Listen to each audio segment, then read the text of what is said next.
ఒక విశ్వాసికి ఇఫ్తార్ చేయించే వారికి లభించే పుణ్యం గురించి ప్రవక్త సల్లల్లాహు అలైహి వసల్లం గారు ఒక హదీసులో ఇలా చెప్పారు.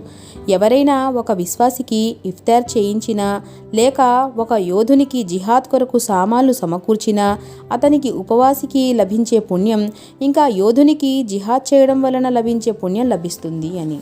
అంటే ఒక ఇఫ్తార్ చేయించిన వ్యక్తికి ఒక రోజా ఉన్నంత పుణ్యం, అలాగే జిహాద్లో పాల్గొని యోధునికి సామాను సమకూర్చిన వాడికి జిహాద్ చేసినంత పుణ్యాన్ని అల్లాహ్ తాలా ఇస్తానంటున్నాడు.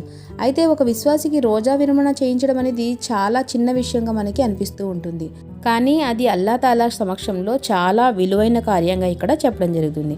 అయితే ఒక విశ్వాసి ఉపవాస విరమణ చేయించాలి అంటే తనకు తాకత్తుకు తగ్గట్టుగా చేయిస్తే సరిపోతుంది.